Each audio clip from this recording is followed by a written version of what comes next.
Olá, sejam todos bem-vindos e todas bem-vindas a mais uma live do programa de Reflexões Pedagógicas, Diálogo entre a Teoria e a Prática, que discutirá o tema Educação Infantil e o Ensino Remoto. Essa live foi elaborada pela equipe da Gerência de Educação Infantil CEMED. O Reflexões Pedagógicas é um programa de formação continuada da Secretaria de Educação de Campo Grande, executada pela Superintendência de Gestão das Políticas Educacionais, SUPED. Para a realização deste evento, contamos com o apoio da Divisão de Tecnologia Educacional e da Divisão de Educação Especial. Agradecemos também às nossas secretárias, professoras Elza e Soraya, nosso superintendente, professor Leonel, e a nossa gerente, Bel Correia. Agradecemos também aos tradutores e intérpretes, Daiane, Cláudia e Fabiane. Bem-vindas à nossa live. Meu nome é Maiara Nogueira Clava, sou professora efetiva da REME. Atualmente faço parte da equipe da Gerência de Educação Infantil. Essa live destina-se aos profissionais da educação infantil que atuam com as crianças do grupo 1 ao grupo 5. Será discutido algumas especificidades e possibilidades do trabalho não presencial. A live será apresentada por mim e pela professora Urselene Pessoa, que compõe a equipe da Gerência de Educação Infantil e também a professora efetiva da REME. Convido vocês para participarem do chat. Fique à vontade para deixar suas impressões e dúvidas. A nossa equipe está à disposição para responder os possíveis questionamentos. Com a palavra agora, professora Urselene. Olá, bem-vindos e bem-vindas em mais este encontro da Reflexões Pedagógicas, não é? Como nós fazíamos nos nossos encontros presenciais, nós tínhamos um momento inicial denominado como uma leitura de leite. Nós escolhíamos um texto ou mesmo um vídeo, uma apreciação para iniciar os nossos trabalhos. E resolvemos fazer dessa mesma forma aqui, nesse contexto online, que é diferenciado, mas a gente acha que é importante trazer esse texto para a gente ter um momento prazeroso. O texto, por favor, abertura, pode passar. O texto volte, por favor. Isso. O texto é uma crônica da Marta Medeiros, seu título é A Arte de Viver, e ele faz parte desse livro Felicidade Crônica. Okay? Vou fazer a leitura para vocês.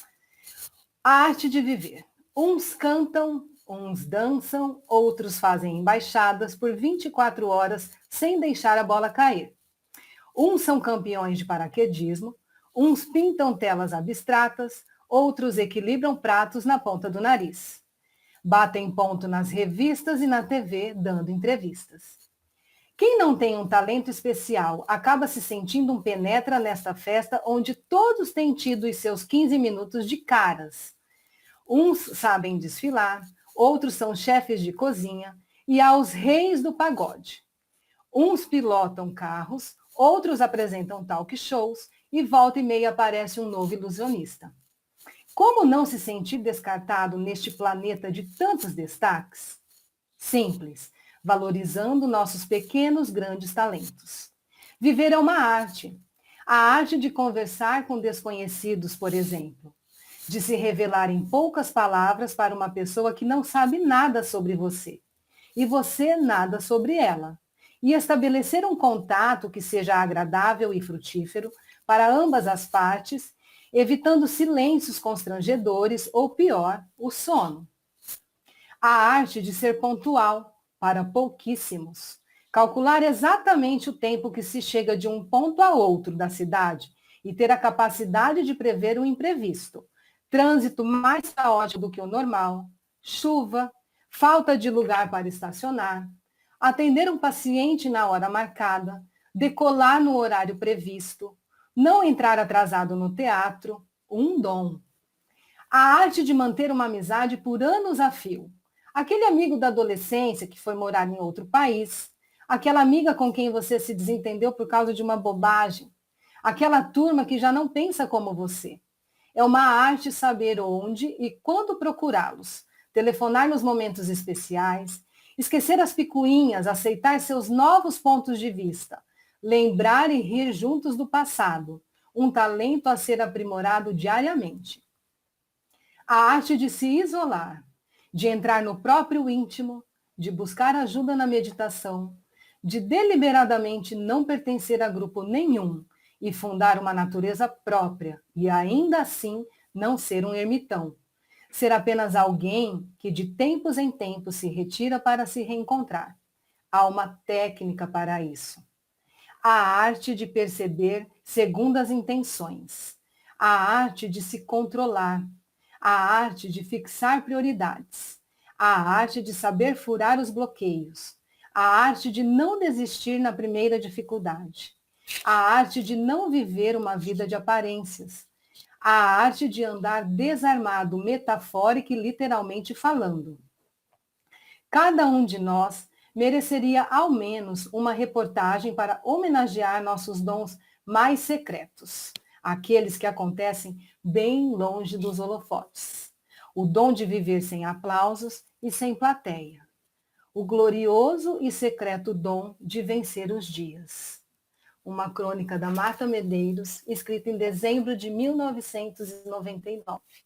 E aí nós vivemos um momento atual que faz de nós vencedores a cada dia, superando as dificuldades, superando as perdas, o sofrimento, o distanciamento das pessoas que a gente ama, tudo isso procurando sobreviver a esse novo contexto que foi apresentado para nós há um ano atrás e que infelizmente exige da gente muito mais do que a criatividade, muito mais do que esperteza, esperança para seguir nos nossos dias. Pode passar. E daí, esse texto, então, nós escolhemos com muito carinho para iniciar essa fala, nesse momento em que nós estamos tendo que nos reinventar, né? E daí essa arte de viver precisa ser também uma arte de nos reinventar, de nos reviver, de fazer diferente o que a gente sempre fez. Pode passar, por favor? E daí de fazer diferente, de nos reinventar na educação infantil, que foi um lugar que nós escolhemos há muito tempo e que ela já tem a sua identidade, tem as suas características, e de repente, né, a gente vê então vivendo momentos de transformações.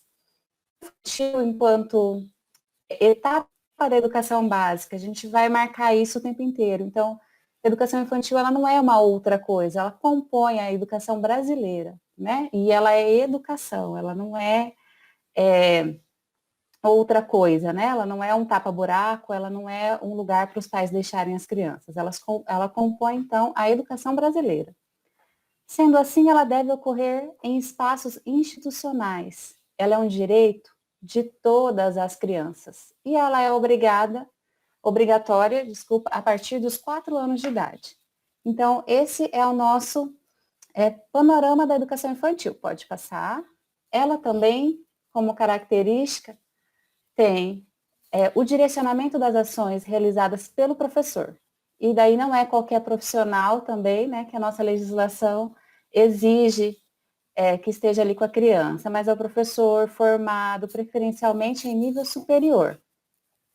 A gente tem a família colocada nesse contexto legislativo também, como participante desse processo. A família complementando a ação da escola e da comunidade. Mais para frente nós iremos voltar agora em como essa família tem sido chamada a participar desse contexto. E, inegavelmente, agora trazida pelas diretrizes curriculares e pela BNCC, nós temos, então, o eixo da educação infantil sendo as interações e as brincadeiras. Então, aqui o artigo 29 da LDB, que vai dizer, que vai constituí-la, né, como primeira etapa da educação básica e vai dizer qual é a finalidade dela. Então, a finalidade da educação infantil é a formação integral da criança até 5 anos. Em quais aspectos? Físicos, psicológicos, intelectual e social. E, mais uma vez, então, trazendo a questão da família, né, e da importância dessa família complementando, então, a ação da escola e da comunidade. Porque a gente não entende que a criança se constitui como sujeito, se forma apenas na escola, né? A escola é um dos instrumentos das instituições que temos para essa formação da criança. Pode passar. E daí também a LDB, mais recente, ela é de 2017, mas se a gente pensar que já estamos em 2021, não tão recente mais, né? Ela vem reafirmando, então, a questão da educação infantil e vai colocar como mais uma de suas finalidades a ampliação do universo das experiências, dos conhecimentos, das habilidades dessas crianças. É por isso, então, o professor precisando ser quem direciona essas atividades. A BNCC, então, vai colocar o professor, colocar esse dever do professor. Então, cabe ao educador refletir, selecionar, organizar, planejar, mediar e monitorar o conjunto das práticas e interações, garantindo a pluralidade das situações que promovem o desenvolvimento pleno das crianças.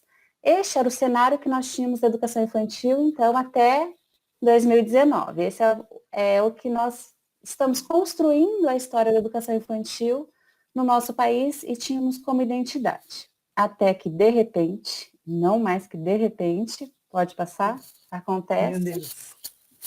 De repente, né, e no caso, infelizmente, nós vemos o nosso cotidiano, nós vemos a nossa rotina, nós vemos a nossa organização e modo de viver simplesmente ser totalmente alterado, né? Nós tínhamos uma vida até 2019, até dezembro, nós iniciamos 2020 já amedrontados pelo que foi anunciado, né?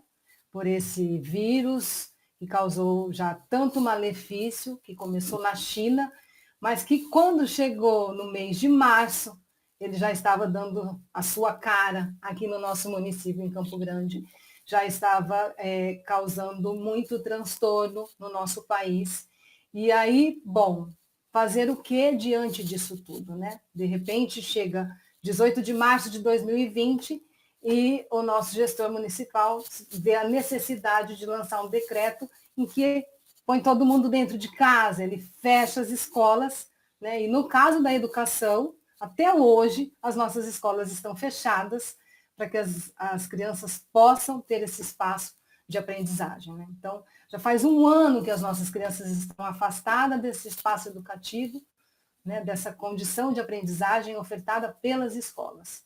Bom, mas está posto esse novo contexto. E aí, o que nós vamos fazer, né? Por favor, pode passar.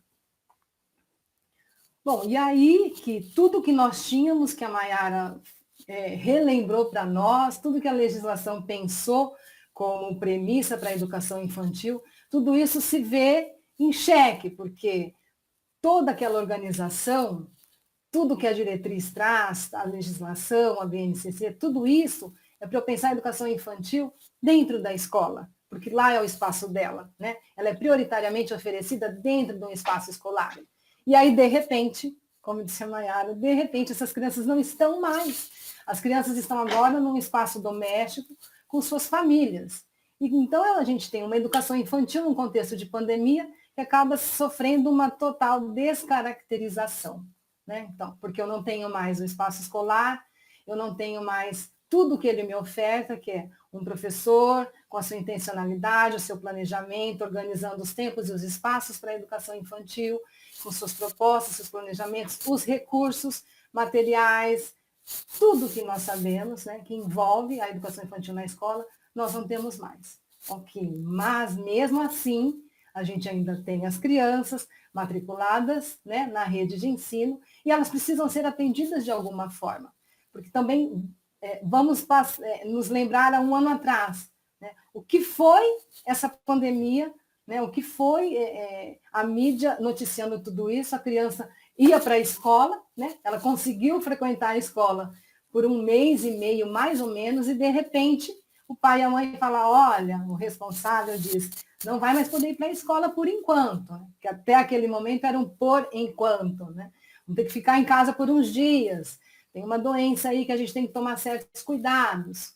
Então, como trabalhar isso, como organizar tudo isso? Então, vimos a impossibilidade dessas crianças retornarem para as escolas e o distanciamento social como assim, um dos elementos chaves para tentar conter a disseminação da contaminação do vírus. Pode passar.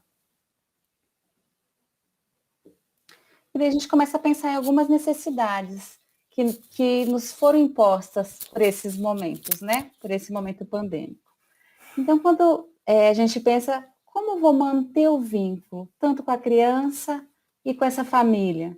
E a família agora assumindo um outro papel educativo, né? Que não tinha. As famílias deixavam as crianças na instituição e iam buscar depois de 8, 10 horas. Agora a gente tem um outro papel dessa família com essa criança. E como eu vou manter o vínculo com uma criança em 2021 que eu não a recebi, que eu não a conheço, que eu não tive a oportunidade de acolhê-la, de olhar no olho, de tocá-la, né? Olha que quantas coisas diferentes para a gente pensar do que a gente está habituado, do que a gente estava habituado a fazer, né? Então, antes a gente sempre falou que a gente tem que manter o vínculo, que a gente tem que estabelecer vínculos com as crianças na educação infantil. Mas e agora, recebendo lá no início do ano uma listagem com o nome das crianças, olha, professora Ilcelene, essas aqui são as crianças do grupo 2, você é a professora do grupo 2 esse ano. E aí? Agora cria um vínculo com essas crianças, cria um vínculo com essa família. Então, em 2021, entendemos que essa questão do criar vínculos, ao mesmo tempo que ela é mais difícil, ela também vai ser mais adesiva, para que todo esse processo aconteça de forma tranquila. Então, considerar que as crianças, a gente precisa pensar nesse vínculo, a gente precisa considerar que as crianças estão em espaço não escolar. Então, eu não tenho o tempo, né? Eu não tenho a mediação do professor, não tenho interação com as outras crianças, e ela está sem essa presença física do professor. Então, isso vai mudar completamente o que eu havia pensado, o que eu havia planejado, ou o que eu estava habituada a pensar e a planejar para as crianças do grupo 2, por exemplo. Eu preciso compreender que os recursos tecnológicos não substituem as interações entre as crianças e nem entre as crianças e os professores. E daí isso aqui é um ponto-chave para que a gente que acredita, né, e que pensa em educação infantil. Vocês assistiram ou vão assistir uma live com a professora Giovana, com a professora Ana Lu, que elas vão falar para a gente, vão dar várias dicas de como produzir vídeos. Como que eu vou utilizar a tecnologia que estamos utilizando agora, né, para fazer essa live a nosso favor. Mas mesmo que eu faça o melhor vídeo, com as melhores interações, pensando na criança, pensando em tudo isso, pensando no espaço, no som, na luz, isso não vai ser suficiente, isso não vai substituir em momento algum a interação, a presença, né, a física, o toque, o olhar olho no olho, o aconchegar essa criança no colo. Então, a gente precisa ter essa certeza. A gente vai trabalhar como a gente pode nesse momento, mas sabendo, então, que não são as condições ideais que nós temos de trabalho. A gente vai reafirmar o tempo inteiro a impossibilidade de educação à distância na educação infantil. E quanto menor as crianças, né, fica mais fácil a gente entender dessa impossibilidade. Então, será que eu consigo deixar uma criança de 6 meses, né, na frente de uma tela por quanto tempo? Né? Ou como pensar essa educação à distância? Então, nós não somos a favor, nós vamos reafirmar o tempo inteiro. Educação infantil não acontece à distância. Ela precisa da presença, ela precisa do toque, ela precisa estar um com o outro, precisa dessa interação mesmo.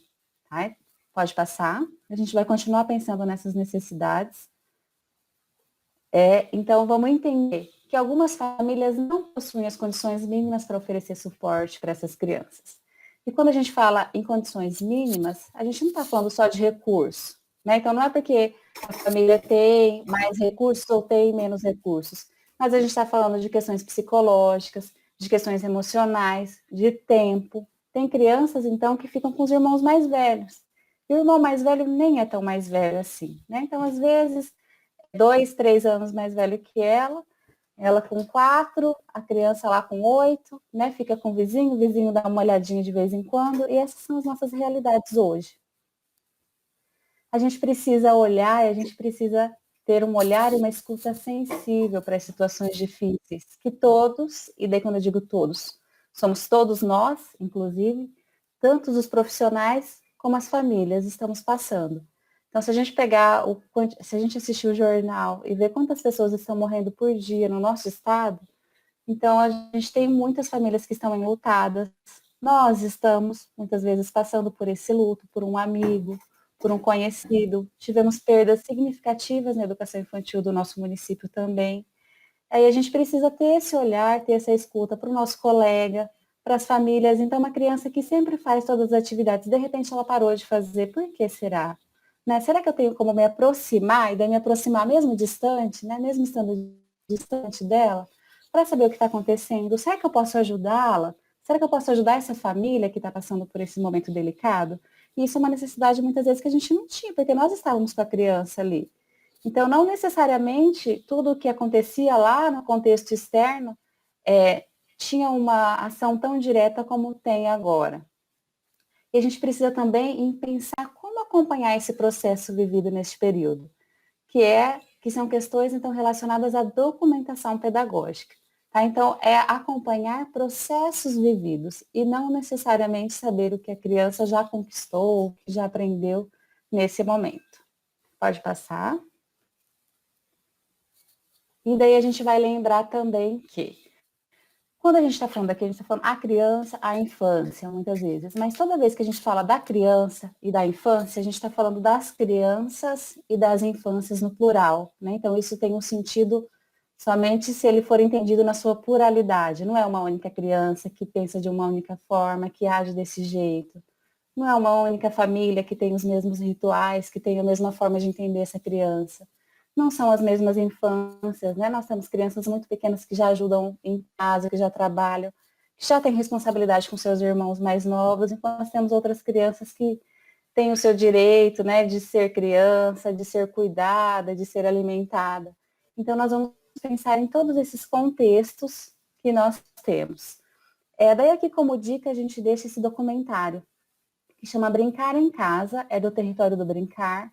Ele é um vídeo bem gostoso, deve ter uns 35, não tem 40 minutos, e ele vai nos trazer realidade de como as pessoas que estão confinadas em casas ressignificam esses espaços, utilizam esse espaço, algumas dificuldades das famílias que são colocadas, que muitas vezes nos vemos também nessas reportagens, né, nessa reportagem de também estar confinado em casa com essas crianças que estão utilizando esse espaço da forma como elas conseguem, da forma como elas podem. Então, o que a gente quer frisar se eu tenho 20 crianças na minha turma, são 20 crianças que são diferentes e que precisam, então, que a gente precisa o tempo inteiro ser lembrados dessas diferenças que elas são, que elas têm. E daí isso tudo nos traz alguns questionamentos. Pode passar, por favor. E daí, isso. Então, como proceder mediante a tudo isso? Quais caminhos são possíveis? Como planejar? Quais meios utilizar para minimamente, então, encaminhar algumas ações para essas crianças que estão fora da instituição? Então, a gente vai lembrar de tudo aquilo, dessas necessidades, né, de relembrar essas questões, para a gente buscar um caminho. E daí, o primeiro passo para buscar esse caminho é entender quais são as normativas que nós temos agora. Então, toda aquela questão lá que nós havíamos colocado, por exemplo, que a educação infantil ela só pode acontecer no espaço institucional, agora nós temos as nossas crianças fora da instituição. E como proceder, então? E daí nós temos, então, um arcabouço legal que vai nos direcionar, vai nos dar alguns encaminhamentos, algumas ideias. E pode passar? Então, a gente vai começar com a questão do nosso Conselho Municipal de Educação. Bom, em junho do ano passado, né, dia 3 de junho de 2020, o Conselho Municipal de Educação aprovou o parecer 40, né? E aí ele começa, tem uma preocupação bastante inerente com essa condição nova, né? Bom, ele foi aprovado em junho, nós já estávamos desde março com as crianças em casa, então não se sabia quando isso mudaria, e a gente precisa pensar que essa criança precisa continuar tendo um vínculo com a questão da instituição, que ela não pode simplesmente ficar totalmente afastada da escola e sem fazer nada, né, na casa dela. E aí, quando ele traz que não há nenhuma previsão legal, nem normativa para a oferta da educação à distância para a educação infantil, isso está ancorado na própria LDB. Desculpa. A LDB, no seu artigo 80, ela prevê programas de educação à distância que podem ser organizados, né, elaborados, com todas as suas características, mas que vai atender a educação de jovens e adultos, que vai atender a educação profissionalizante e o ensino superior. Quando nós vamos lá no artigo 47, que vai tratar de como é que funciona o ensino fundamental, nós temos lá no artigo 47 o parágrafo 4º, que vai dizer, bom, em um estado de emergência, né, uma necessidade, uma calamidade, a educação à distância pode vir a ser uma possibilidade de trabalho com o ensino fundamental. Mas nós não temos em nenhuma legislação nada que diga que vá haver a possibilidade de trabalho de educação à distância com as crianças de 0 a 5 anos. Até porque elas são muito pequenas, elas não têm autonomia, não existe uma possibilidade de que isso possa acontecer. Bom, tudo bem, mas elas estão em casa, né? E nós precisamos fazer alguma coisa. Então, para contribuir com a minimização de eventuais perdas que elas pudessem sofrer, sugeriu-se que as escolas devessem elaborar, desenvolver materiais com atividades educativas, de caráter eminentemente lúdico, recreativo, criativo e interativo. Então, assim, há sempre uma preocupação muito grande em como vai ser ofertada essa educação para essa criança. Então, nós estamos vivendo uma realidade de incertezas. Ninguém sabe exatamente se o que está fazendo está certo, ninguém sabe qual é o fim disso, onde nós vamos chegar. Mas nós precisamos tentar, nós precisamos continuar. E aí os órgãos, então, vão trabalhando nesse sentido. Pode passar, por favor. Pode passar. Pode trocar. Ok. Bom, nós temos a Lei 14.040, de 18 de agosto de 2020, que ela vai estabelecer normas educacionais excepcionais a serem adotadas durante o estado de calamidade pública. Bom, então, lá em agosto, eu já estou prevendo que vai haver algum prejuízo quando eu penso nesse cotidiano escolar, quando eu penso na educação básica como um todo, eu penso que existe um calendário, né, escolar, que existem avaliações para as crianças, que existem notas e que elas precisam passar ou não de ano. Então, assim, para quem está envolvido na educação sabe o quanto esse assunto foi polêmico ano passado e os órgãos que são competentes, que precisam pensar nessas questões, tentando ver qual era a melhor forma, né, de pensar qual seria o resultado ao final de 2020. Então, vai avaliar, não vai avaliar, como vai avaliar, vai passar as crianças, não vai passar, enfim, uma preocupação premente, né? E aí, no artigo 2º, né, parágrafo 4º, vai dizer que, então, bom, para minimizar um pouco, né, desse prejuízo, por assim dizer, poderão ser desenvolvidas atividades pedagógicas não presenciais, né? No que tange à educação infantil, uma das relevâncias é levar em conta as orientações pediátricas pertinentes quanto ao uso das tecnologias da informação e comunicação. E como a Mayara falou, além de não fazer sentido nenhum, né, uma criança de 6 meses, 11 meses, ela não vai ficar tanto tempo presa à frente de uma tela, às vezes até fica, mas aquilo não tem sentido nenhum, né? É um outro encantamento que segura a atenção da criança, mas aquilo não está trazendo aprendizado significativo para ela. Então, é importante que nós levemos isso em conta. Pode passar. Por favor.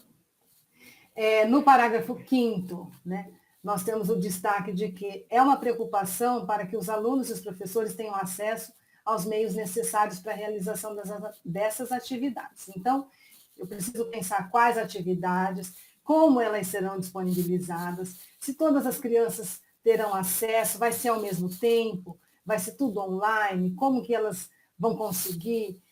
O pai tem condição de ter uma internet, mas ele trabalha, então ele usa o seu dispositivo eletrônico para o seu trabalho, então ele não tem como disponibilizar para a criança para que ela aproveite, de repente, um vídeo.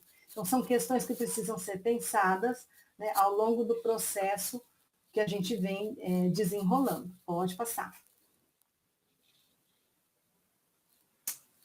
por favor. E ainda, né, dentro dessa lei 14.040, no parágrafo 6º, as atividades pedagógicas não presenciais precisam considerar as especificidades de cada faixa etária, dos estudantes e de cada modalidade de ensino, e a adequação da utilização de tecnologia da informação e comunicação, além da autonomia pedagógica das escolas. Então na verdade, a lei ela já vem baseada, né, na legislação anterior. É óbvio que a gente vai ter que considerar as especificidades da faixa etária. Isso é uma preocupação que o docente tem quando ele está trabalhando na instituição, né? Se eu estou com um grupo 1, eu vou me apropriar de quem é essa criança do grupo 1. Como um bebê se apropria do mundo, como que ele explora, como que ele vai adquirindo a apreensão de tudo que está ao redor dele. Então, eu preciso saber quem é essa criança para poder pensar em atividades que vão fazer sentido para ela e que eu vou ajudar o seu desenvolvimento. Não vai ser diferente nesse contexto da pandemia. Pode falar, Mai. Não, pode passar. Pode contribuir. Pode passar o slide, então, por favor. Né? E aí, bom, quando chega em dezembro de 2020, né, nós fizemos um marco cronológico, né, com os marcos legais, mas eu gosto de puxar porque é isso. Parece que não, mas quando a gente se deu conta, nós estamos falando de um ano. Né? Faz um ano que nós estamos vivendo isso. Né? Alguns tinham a esperança de, bom, em janeiro de 2021 vai ser diferente. A gente, inclusive, assim, cogitou-se em dezembro a possibilidade de repente, dia 8 de fevereiro, reabrir as escolas numa condição híbrida ou então parcial, mas, infelizmente, né, nós vimos que o contexto foi se agravando e isso não foi possível. Então, quando chega lá em dezembro, o Conselho Nacional de Educação faz essa resolução, né, que, na verdade, vai instituir as diretrizes nacionais para orientar aquelas normas que foram pensadas na Lei 14.040. Então, ali já vem definido, né? Que a Secretaria de Educação... Pode falar, Mai. Então, só pensando nisso, então, a lei é de agosto e nós vamos ter essa diretriz apenas em dezembro, né? Muito tempo, né? Em pensar que tudo isso já estava acontecendo. Então, o ano passado, mesmo sem essa resolução, a gente já estava trabalhando, as crianças já estavam sendo atendidas, né? E tudo isso já estava acontecendo. E daí, em dezembro, então, chega essa resolução do Conselho e a gente vai, então, entender um pouquinho dela. Né? Então, por exemplo, a questão que a Will estava falando da elaboração. Então, assim, fica assim, instituído legalmente, né, que as secretarias e as instituições escolares deveriam elaborar orientações e sugestões aos pais ou responsáveis sobre as atividades que poderiam ser realizadas com as crianças em seus lares. Né? E como a Maiara ressaltou, quer dizer, em dezembro, na verdade, nós, né, vocês, os professores da rede, nós já estávamos fechando o ano letivo e trabalhamos, né, com a condição de atividades não presenciais para essas crianças. Então, assim, o movimento não para, né? A gente busca o caminhar, e aí a gente fica até feliz, porque depois a legislação ainda vem e nos dá um respaldo, né? Então, a gente não estava tão errado assim, a tentativa foi boa. Pode passar, por favor. Bom, aí o parágrafo 2º do artigo 16 dessa resolução, ele traz um pouco mais da especificidade do que eu posso entender de uma atividade não presencial para as crianças de 0 a 3 anos de idade. Né?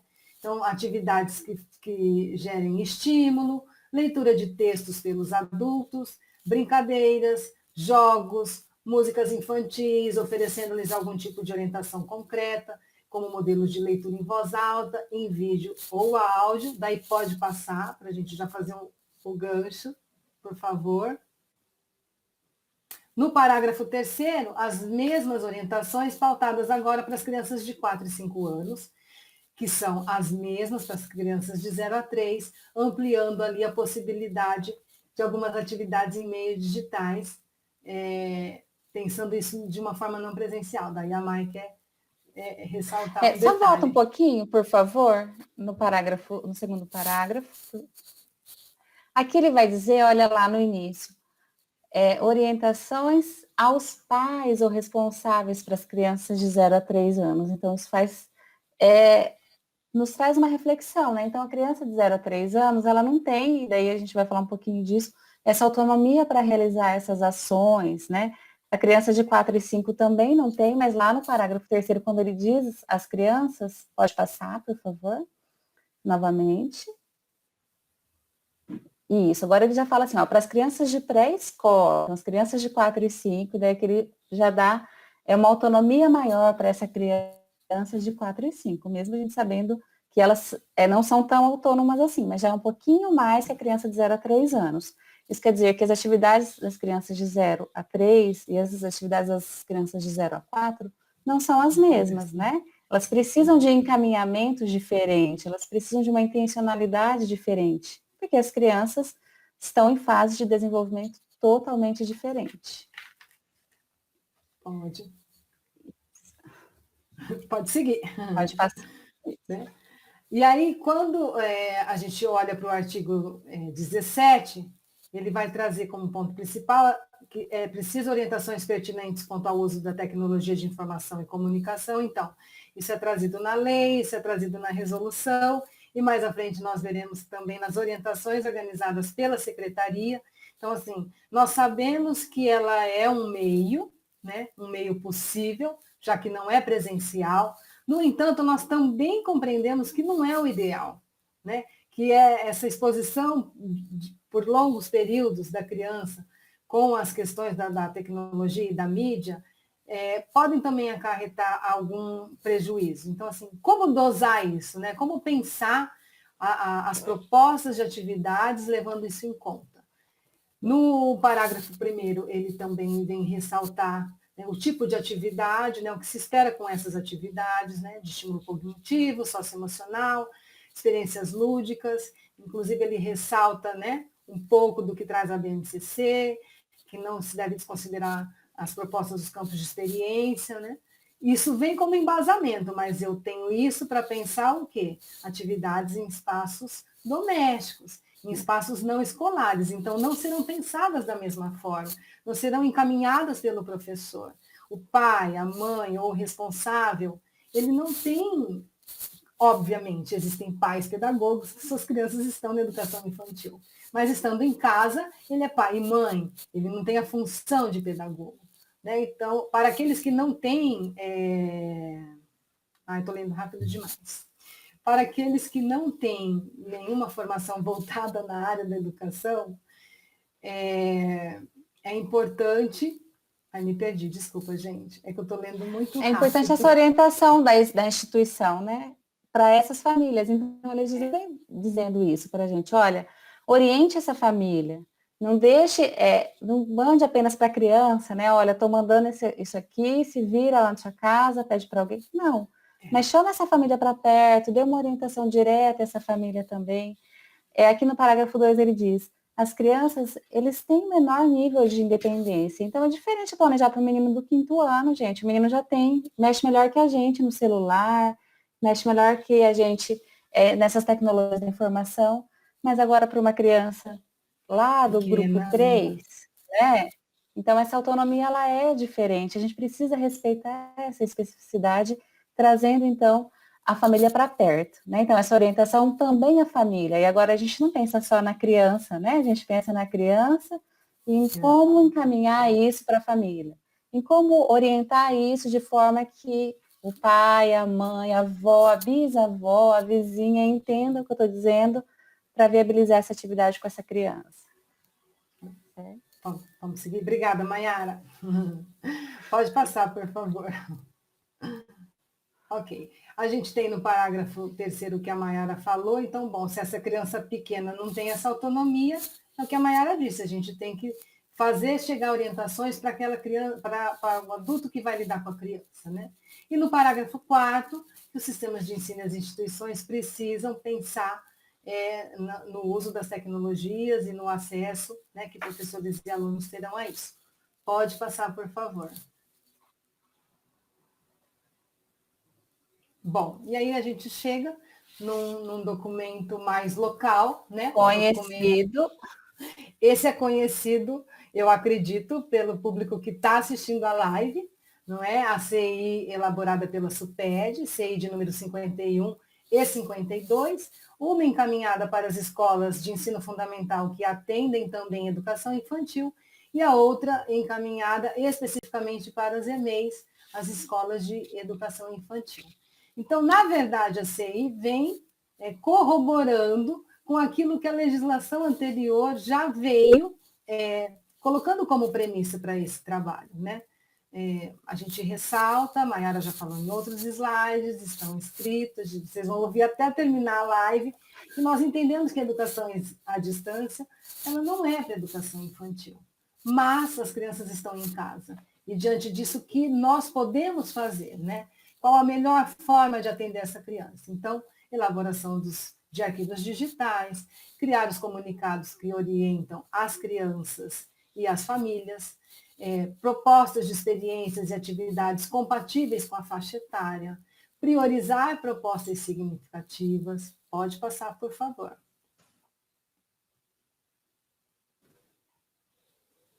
Adequar o grau de dificuldade e a clareza das atividades que são propostas para essas crianças. E um fato muito, muito importante, que esse a gente não é chave mestra para a gente pensar, né, em propostas de aprendizagem para as crianças, que é contemplar as múltiplas linguagens, né? Então, eu preciso pensar em propostas que vão dar a possibilidade de contemplar essas múltiplas linguagens. As crianças precisam disso para se desenvolver, para que seu desenvolvimento seja integral, né? E isso aliado, claro, aos espaços e às condições lá da instituição. Mas se eu não estou na instituição, eu tenho que, pelo menos, tentar garantir isso, né? O professor, como a Mayara falou lá atrás, ele é um professor formado, ele tem conhecimento. Boa parte dos profissionais da REM são especialistas em educação infantil, inclusive, né? Então, assim, conhecimento não falta, né, para poder trabalhar e pensar propostas que sejam realmente significativas para essas crianças. Pode passar, por favor.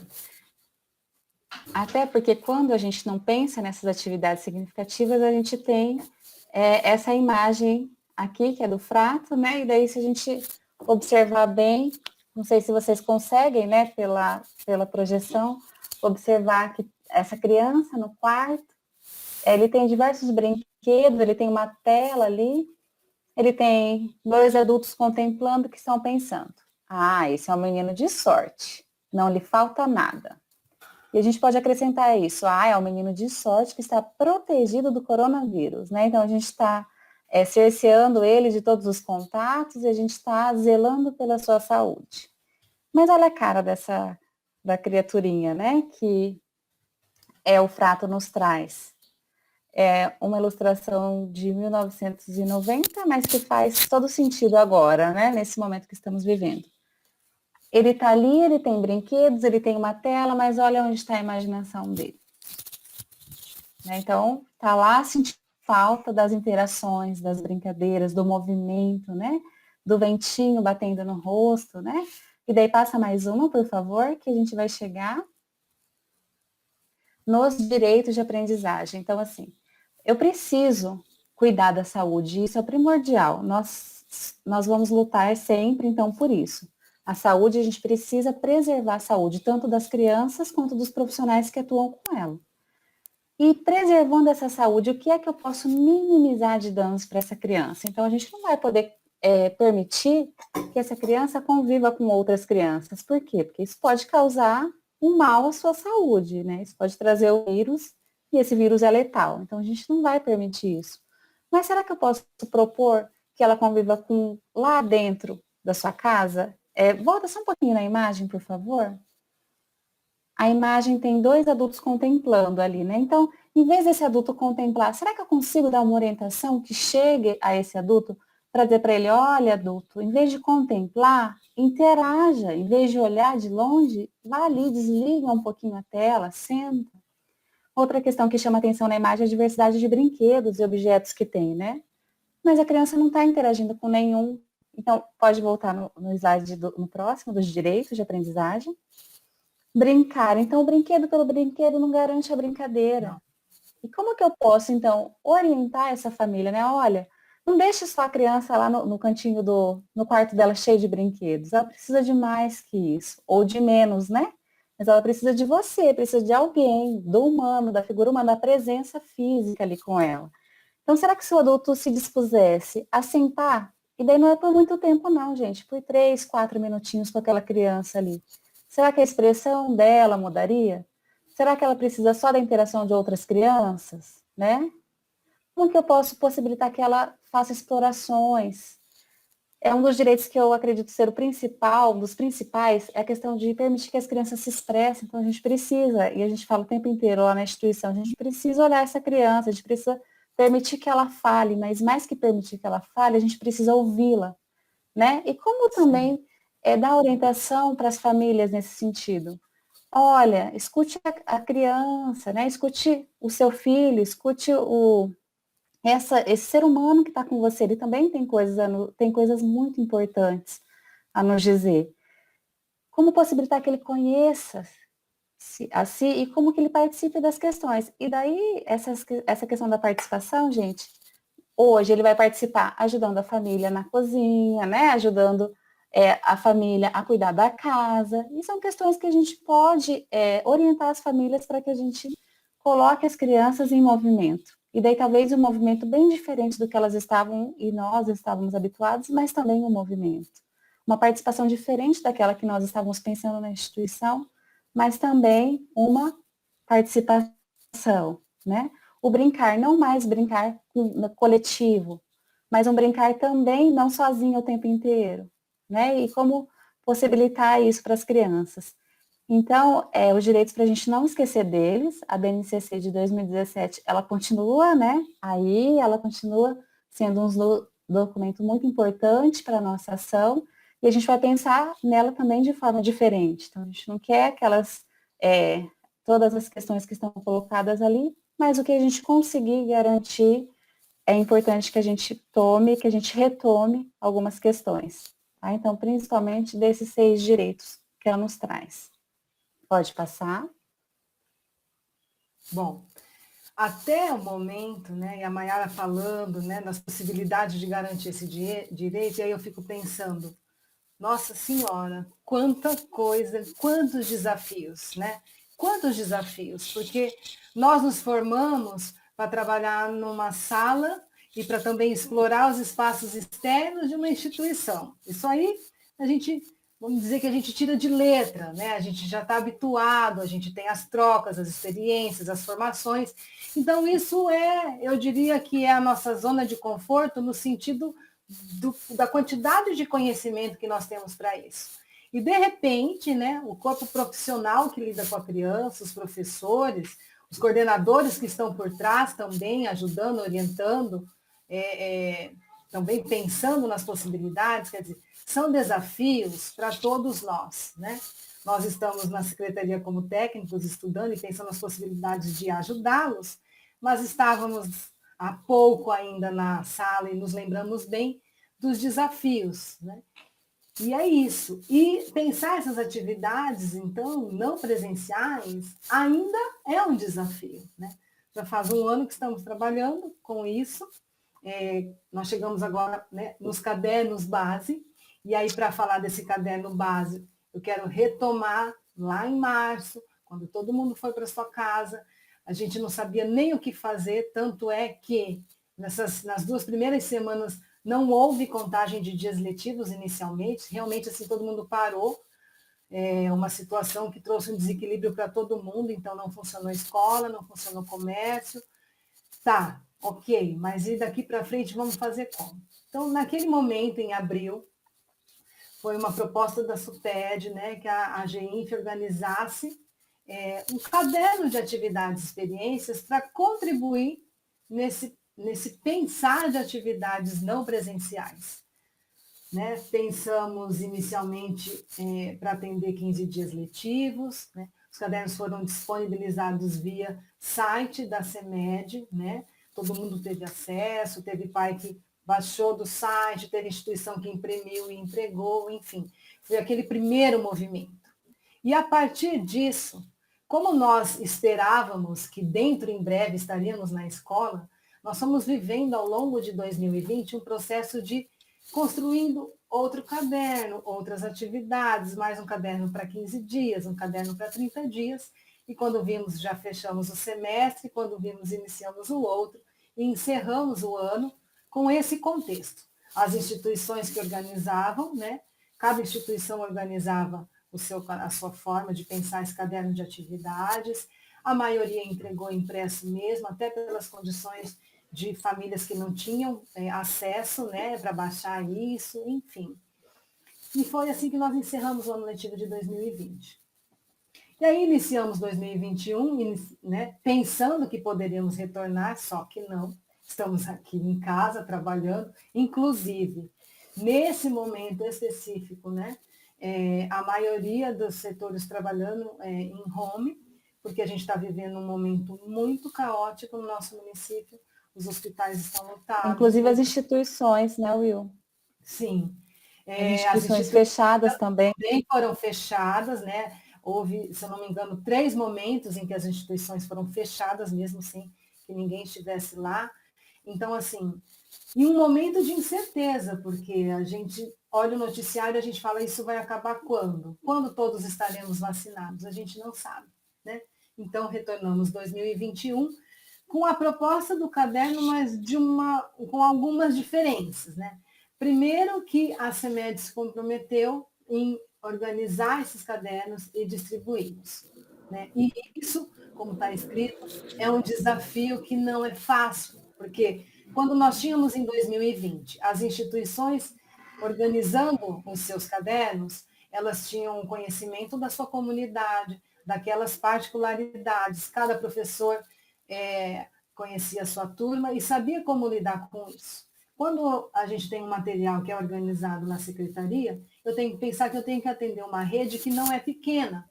E quando eu estou falando em termos de educação infantil, nós temos 195 escolas que atendem crianças matriculadas na educação infantil. 104 dessas escolas são EMEIs, atendem especificamente a educação infantil. E 91 são escolas de ensino fundamental que atendem também a educação infantil. Então, é um desafio muito grande. Né? Ele se torna um caderno base, ele é um ponto de partida para o trabalho com essas crianças. Né? E um outro desafio que também está relacionado a isso, porque também a implementação da possibilidade de fazer esse caderno em uma gráfica, com imagens coloridas, né, um material bem bacana. Nós ficamos muito felizes com essa ideia. Na hora de pensar as propostas, isso nos deixou muito felizes. A gente fez um movimento bem bacana para pensar, olha, um material que seja atrativo, que seja enriquecedor, né, para as crianças, só que isso não depende única e exclusivamente do nosso trabalho e do nosso esforço na questão pedagógica, né? Isso envolve outros setores da CEMED, porque envolve recursos financeiros, então alguns prazos prévios estabelecidos ainda não foram cumpridos, mas que estão sendo encaminhados para a sua resolução. Pode passar, por favor. Falei mais devagar. Intérprete, por favor. Meu Deus. Pode passar, por gentileza, o slide. Ok. Então, vamos nos lembrar de alguns pontos muito importantes. Esse caderno base, ele pode servir como instrumento para criar o vínculo da escola com todas as nossas crianças, principalmente pela possibilidade de alcançar muitas delas, né? Então, assim, o fato desse caderno ser impresso, ele tem a possibilidade de chegar em todas as famílias, o que é diferente da questão tecnológica, da questão da internet, né? O caderno ele apresenta diversas propostas para as crianças, tem músicas, histórias, poesias, brincadeiras, jogos e algumas proposições para que a criança faça registros, né, nesse caderno, a depender da faixa etária. Pode passar, por favor. Mas o que nós não podemos deixar de destacar é que o registro feito pela criança por si só não pode ser considerado como atividade principal em nenhuma das faixas etárias. E também ele não assegura e também não representa que os processos de aprendizagem aconteceram, né? Então, é uma temática assim, enriquecedora, que com certeza vai ser trabalhado ainda em outra live, nas futuras reflexões pedagógicas, que é a questão da avaliação na educação infantil. Né? Isso é sempre um nó, porque nós estamos sempre batendo na tecla da defesa, que ela é diferenciada. A educação infantil, ela é uma etapa diferenciada. As crianças de 0 a 5 anos estão no momento da vida total diferenciado. Então, a avaliação institucional também não vai ser a mesma das crianças maiores. Mas isso aí é um papo para uma outra live, com outras colegas que irão contribuir com vocês. E aí, nós não abrimos mão de pensar que são as interações, as brincadeiras, a diversidade de linguagens e a busca pela garantia de direitos que continuam sendo as melhores formas de aprendizagem e desenvolvimento para as nossas crianças. Não é apenas porque a gente quer, porque a gente sabe que é o melhor e que dá certo. Porque existem estudos por trás disso, porque a própria legislação é pautada em estudos. Né? A gente pensa a criança como um sujeito protagonista de todo o processo educativo. Então, o que essa criança precisa? Das interações, das brincadeiras, das múltiplas linguagens. Quer contribuir, Mai? Sim, estou com cara. Está com cara de quem quer falar. Só para a gente lembrar, então, que a gente tem essa proposta do caderno, só que a gente não pode pensar que agora o caderno, essas atividades impressas, elas são mais importantes que os outros momentos de vivência das crianças. Não é isso. É que o caderno, nesse momento histórico, né, hoje, Campo Grande, Mato Grosso do Sul, com a voz da pandemia, é o que é possível.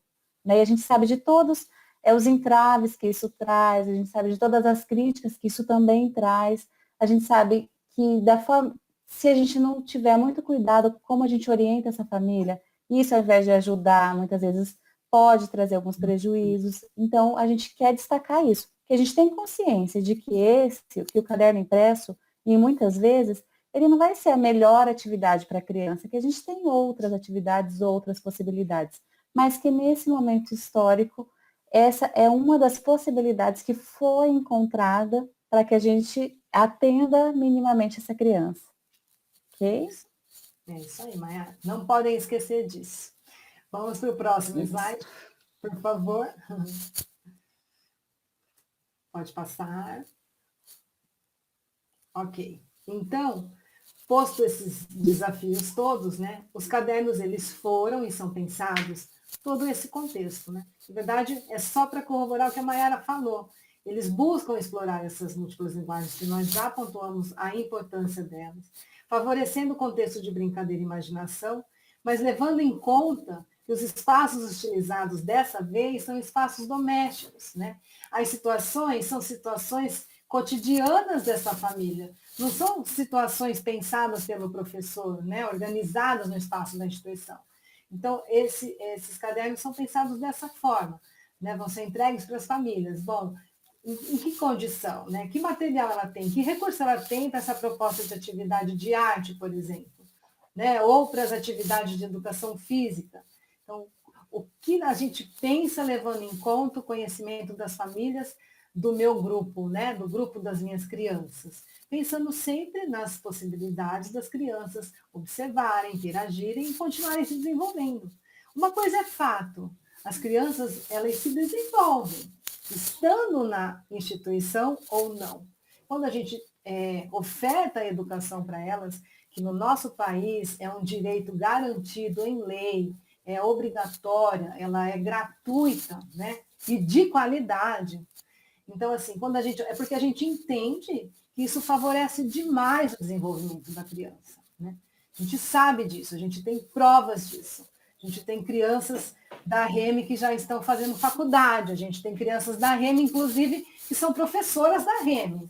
Né? Há quem diga técnicas lá do setor que tem professoras da REME que foram alunas. Né? Então, assim, a gente sabe o quanto que a educação institucional contribui, mas em casa ela também se desenvolve. Então, se ela está em casa, nós vamos pensar em como contribuir com essa criança em casa, né? Mas mesmo nesse contexto, os professores continuam, né, com a sua responsabilidade, com a sua autonomia de organizar e direcionar a utilização desses cadernos, né? E também planejar e desenvolver outras ações para o seu grupo de crianças. Bom, outras ações, o que é que nós estamos chamando de outras ações? Pode passar, por favor. Pode passar. Então, essas outras ações, elas são chamadas, inclusive na nossa CI, de atividades complementares. O que são essas atividades complementares? Então, essas atividades complementares, elas não são necessariamente a elaboração de outro caderno. Então, a gente recebeu várias perguntas de coordenadores, várias perguntas de professores mesmo, dizendo, eu tenho que elaborar outro caderno além desse? Não necessariamente, tá? Elas são mais atividades diárias que eu preciso mandar para essas crianças dessas famílias? E daí, gente, a gente vai pensar. Você imagina um pai lá, uma mãe, um avô, um tio, com 4 crianças em casa. Cada um em uma fase, uma etapa da educação básica. Cada um com um arcabouço enorme de ações para fazer.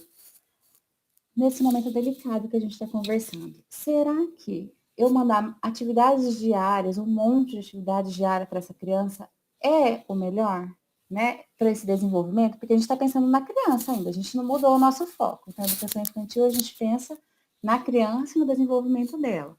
Então, será que isso é o melhor? Não, Mayara, mas a minha coordenadora mandou e está no meu pé. Todo dia eu tenho que ir lá e se eu não mandar um videozinho, e daí o que eu faço? Eu vou lá no YouTube, escolho lá, um dia eu mando uma música de palavra cantada, outro dia eu mando uma poesia do Manuel de Barros, outro dia eu trago o Mário Quintana.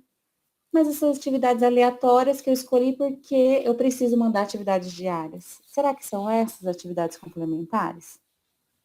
E daí a gente vai dizer para vocês que não necessariamente. Não necessariamente eu preciso mandar atividades diárias além daquelas, né, que a gente já fez, que a gente já havia pensado e planejado. Mas vocês que vão pensar essa dose do que é necessário para a turma de vocês. E daí a gente vai chamar vocês para vir junto conosco mesmo. Então, olha, eu mandei esse vídeo por isso, por aquilo. Lembra da intencionalidade pedagógica, que quando a gente faz o nosso planejamento, tudo que a gente pensa, tudo que a gente seleciona para essa criança precisa ter uma intenção? Isso também não mudou. Então, a nossa intenção e o nosso direcionamento, que foi o que mais alterou, né? O direcionamento das atividades são diferentes. Mas a intenção, então, eu vou pensar em toda essa problemática, em toda essa questão da pandemia, e vou pensar em qual é a atividade, se é necessário, como eu vou mandar essa atividade para essa criança. Então, muitas vezes, isso vai ser a viabilização de uma atividade que está lá já posta no caderno base. Então, se eu tenho lá uma criança, que eu sei que com o seu irmão está lá no 2º ano e está aprendendo a ler, e tem uma história. Nossa, Mayara, que história grande está no caderno, né? Pois é, está a história na íntegra. E quando a gente escolheu a história, a gente fez escolha por bons textos, então, que tem enredo, que tem começo, que tem meio, que tem fim, que tem os personagens, que traz um encantamento para as crianças. Muitas vezes, e em nenhum momento foi escolhido pela quantidade de páginas que tinha a história. Né? Então, se essa é uma história longa e eu sei que essa criança não vai conseguir fazer a leitura para outra criança, então eu posso gravar um áudio e eu vou fazer a leitura com toda a entonação que a história pede, para que a emoção seja preservada e a criança possa, então, desenvolver as outras atividades.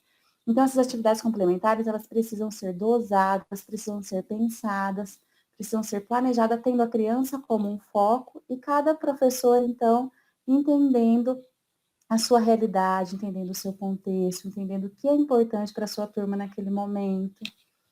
Pensar também que essas atividades, elas são uma forma de acolher e de fortalecer esse vínculo com as famílias. Então, dependendo de como eu encaminho essas atividades complementares.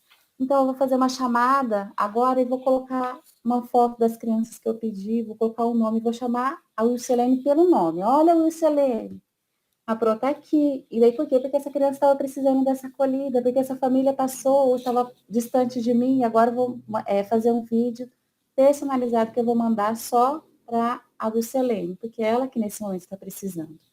Então, essas atividades complementares, elas são, daí pode passar para mim, por favor, essencialmente, a busca pela ampliação do repertório das crianças, a busca pela contemplação das diversas linguagens.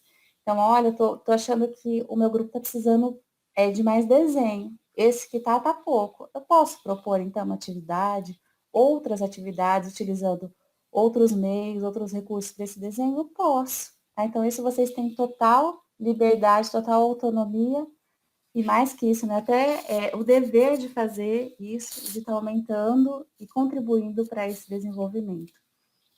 E sempre pensando, então, nesses direitos já constituídos. E, além disso, vai ser a adaptação de todas essas ações à realidade da instituição e à realidade do grupo com o qual vocês estão trabalhando. Pode Mai, passar. espera só um pouquinho, Mai, eu Pode quero falar. falar. Só um pouquinho. Pode voltar. Eu só quero fazer um comentário pautado nisso que a Mai trouxe, né, em alguns exemplos do que podem ser essas atividades complementares, que foi algo que chegou até nós, então acho que é bacana a gente trocar. Então, por exemplo, quando eu falo de grupo 4 e 5, mais o 4 até do que o 5, vamos dizer assim, os dois, né? Então, eu trabalho com escrita espontânea, né? Eu sei o que é escrita espontânea, vocês sabem o que é escrita espontânea, mas muitas vezes a família não tem noção. Então a gente passa, né, pensa uma proposta que vai pedir que a criança faça a escrita do seu nome ou de um rótulo, ou registre de repente o nome do seu brinquedo preferido, algo nesse sentido, mas que seja espontâneo, que ela registre, né? Se o pai não sabe, o que ele vai esperar? Que ela escreva o nome, né, do objeto, o nome que se espera, né, com as letras todas bonitinhas. E não é isso, porque a criança da educação infantil ela está num processo que a levará à alfabetização, né? Na verdade, as propostas que nós sempre orientamos, informação, essa criança tem contato, e não é só porque a gente sabe que é importante, se eu retomar o próprio slide da live, está lá na legislação, textos, histórias de 0 a 3 anos. Então, se eu trabalho desde o grupo 1 com as crianças, com leitura, contação de história, elas já estão se apropriando dessa cultura escrita, estão se aproximando, elas começam a observar as letras na rua, nos outdoors, na casa dela, enfim.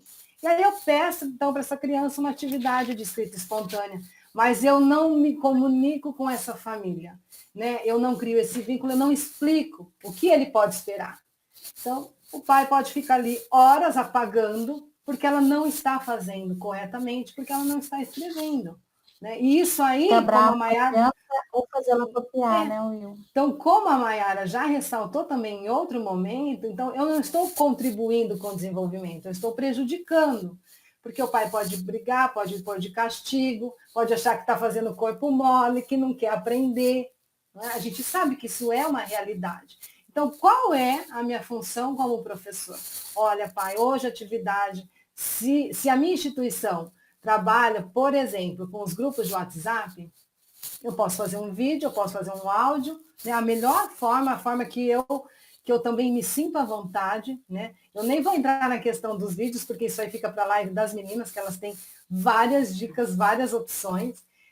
E vou explicar para essas famílias, né? Para os pais dessas crianças do meu grupo, olha, o escrito espontâneo é aquele primeiro registro. Então pode vir bolinha, pode vir pauzinho, pode vir só risco, pode não vir nada, pode vir um único risco na horizontal, não importa o que vem.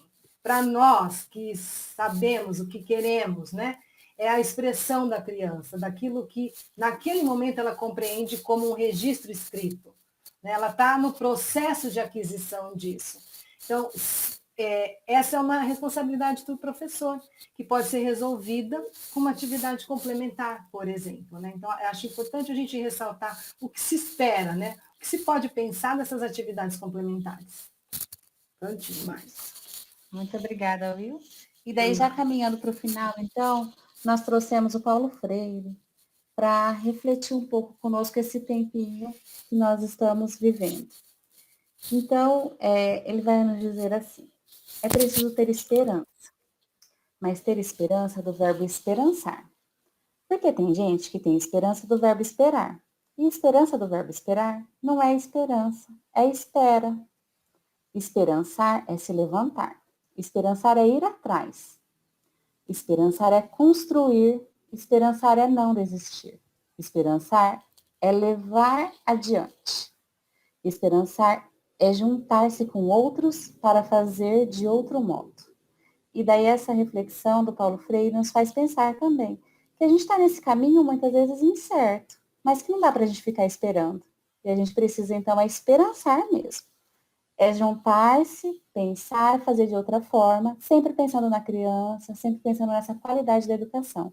E nós da GEINF, então, nos colocamos à disposição para estar junto com vocês e também esperamos que vocês venham junto conosco pensar essa criança, pensar esse tempo e pensar numa educação de qualidade que seja assim, que tenha sentido, que seja significativo para essas crianças.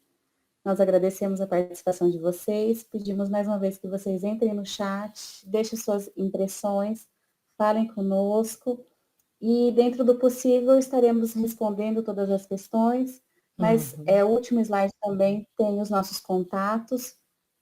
Fiquem à vontade e falem sempre, vamos estar juntos nesse caminho. Então, muito obrigada a todos e esperamos vocês nas próximas lives.